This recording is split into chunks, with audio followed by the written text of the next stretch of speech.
विधि मंत्री जोगाराम पटेल के नेतृत्व में जिला कलेक्टर कार्यालय में हुई अहम बैठक।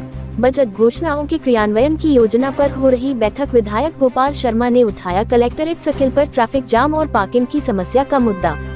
विधायक शर्मा ने प्रस्तावित एलिवेटेड रोड और कलेक्ट्रेट सर्किल के नीचे पार्किंग डेवलप करने की उठाई मांग। विधि मंत्री जोगाराम पटेल ने भी जताई सहमति। अधिकारियों को किया निर्देशित नगर निगम और JDA के अधिकार क्षेत्र, कार्यकारी शक्तियां और परिसंपत्तियों के आय व्यय का समान बंटवारे की उठी मांग। विधायक शर्मा ने कहा कि निगम आयुक्तों को भी मिले शक्तियां, कार्य अधिकार क्षेत्र में की जाए बढ़ोतरी, JDA को सर्वशक्तिमान बना देना उचित नहीं। विधायक शर्मा ने सार्वजनिक मंदिरों पर निजी कब्जे से मुक्त कराने, वन भूमि पर अवैध धर्म स्थलों के निर्माण पर कार्रवाई की मांग की। विधायक शर्मा ने कावटिया अस्पताल में सुविधाएं बढ़ाने पर भी दिया जोर। आप देख रहे हैं इंडिया दस्तक न्यूज। सबसे पहले तो आपका जिला कार्यालय कलेक्टर जयपुर में स्वागत और अभिनंदन है।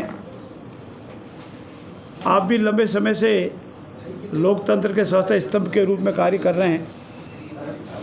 हम भी जनप्रतिनिधि के रूप में कार्य कर रहे हैं। अनेक बजट आए और फिर भी अनेक बजट आएंगे, लेकिन राजस्थान के अब तक के इतिहास में ये सबसे ऐतिहासिक बजट है। और इस बजट की क्रियान्विति के लिए बजट घोषणा के दूसरे दिन से ही माननीय यशस्वी मुख्यमंत्री आदरणीय भजन लाल जी ने इसको धरातल पर उतारने के लिए कार्रवाई प्रारंभ की।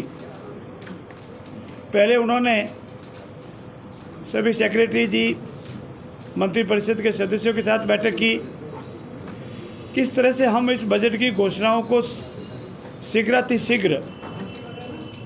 धरातल पर उतारे, इस संबंध में कार्रवाई की। फिर हमारे सभी सेक्रेटरीज ने कल अपने अपने जिलों में बैठक ली और आज प्रभारी मंत्रियों ने अपने अपने प्रभार वाले जिलों में बैठकें ली। और इन सब के पीछे माननीय मुख्यमंत्री जी का मकसद एक है कि बजट की घोषणाएं मात्र बजट की घोषणाएं नहीं रह जावे, उसको समय अनुकूल विद इन टाइम धरातल पर उतारें। और इसीलिए आज जयपुर कलेक्ट्रेट में जयपुर जिले की बैठक हुई है और हमने हमारे सभी जनप्रतिनिधियों को भी बुलाया। उन्होंने भी कुछ सुझाव दिए हैं, उसकी भी समीक्षा की जाएगी। बजट से घोषणाओं को समझ में कितना जल्दी उसकी प्रशासनिक स्वीकृति हो, बहुत एक्सेप्ट। इसीलिए आप अगर देखेंगे बजट में तो घोषणा की गई है बजट में एक हरियाणा और राजस्थान का, जिसमें इस साल भी मैं बताना चाहूँगी कि हम 7 करोड़ पौधों का पौधारोपण चल रहा है हमारा। द प्रोसेस है स्टार्टेड। हर ज़िले में हमने जगह आइडेंटिफाई की है। 2.5 करोड़ पौधे तो फॉरेस्ट विभाग लगाएगा और बाकी ओरन है, चारागाह है, सब जगह प्लांटेशन प्लान किया गया है। और नर्सरीज भी हमारी बजट घोषणा में 50 और नई नर्सरी भी दी गई है फॉरेस्ट विभाग को, क्योंकि हमारा काम अब वापस शुरू हो जाएगा नेक्स्ट ईयर की तैयारी के लिए। तो इसलिए इट इज़ इम्पॉर्टेंट। और हमारा एक ग्रीन क्रेडिट कार्यक्रम भी शुरू करेंगे हम, जिसमें ऑलरेडी जो पार्सल्स हैं, लैंड पार्सल्स जहाँ पौधा ऑलरेडी उपलब्ध है, वो कैसे यूज़ होके हम क्रेडिट से देंगे और कैसे ये फाइनेंशियली हम फार्मर्स को उससे भी फ़ायदा होगा। इस वजह से I think it is important.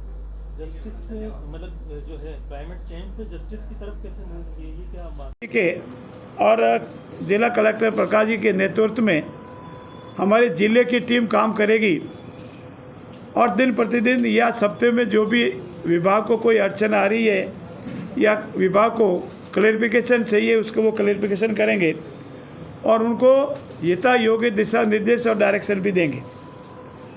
मित्रों, ये पहला बजट है विदाउट एनी टैक्स। इतनी बड़ी बजट की घोषणाएं हुई है। हर क्षेत्र में, हर वर्ग को, हर जिले को, हर तहसील को यथासंभव कुछ न कुछ मिला है। और आज दिन तक आपने ऐसा कभी नहीं पाया होगा इतनी बड़ी घोषणा वाले बजट में कि ना कोई टैक्स लगे। इतना ही नहीं, टैक्स में रिडक्शन भी दिया गया है और इसकी वजह से अनेक तरह के फ़ायदे भी होने वाले हैं। आपने स्वयं ने भी अपने समाचार पत्रों की मार्फत से लिखा है किस तरह से एक फ्लैट में अगर विक्रय होता है तो स्टाम्प ड्यूटी की रिडक्शन से 65,000 तक का फ़ायदा या 20,000 तक का फ़ायदा होता है। ऐसे अनेक छूट टैक्सेशन में दी गई है और साथ साथ ये प्रयास किया गया है कि हमारे राजस्थान का एक ऐसा विकास हो जिसको राजस्थान अपने इतिहास में याद रखे। जो कहा है और हमने जो कर रहे हैं वो आपकी जानकारी के लिए दे दूं, 22,000 नौकरी के नियुक्ति पत्र हमने दे दिए और करीब 50 से 70% तक लोगों ने ज्वाइनिंग कर दी या वो प्रोसेस में पाइपलाइन में ज्वाइन कर लेंगे। हम हर महीने को हर साल की हमारा कैलेंडर बनेगा, इस साल में कितने लोग रिटायर्ड हो रहे हैं, क्योंकि सबको पता है कि कौन सा व्यक्ति कब रिटायर्ड हो रहा है। नौकरी ज्वाइन करता है उस दिन उसको पता है कि मैं रिटायर्ड कब होऊंगा।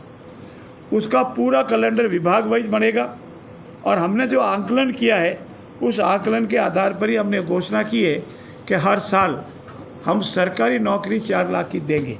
बाकी जो विभागों में है दूसरा जो सुविधाएं उसको उपलब्ध करवानी है या उसको व्यापार के लिहाज से हो, दूसरे प्राइवेट जो सेक्टर में हो, वो अलग है और ये हमने आइडेंटिफाई कर लिया। इसलिए आपका क्वेश्चन सही था और मेरा जवाब ये है कि हमने पूरे राजस्थान के परिप्रेक्ष्य में सभी विभागों का आइडेंटिफिकेशन करने के बाद ये आंकलन किया है कि 4 लाख हम सरकारी नौकरी देंगे। सर, जयपुर में इतनी सारी घोषणाएं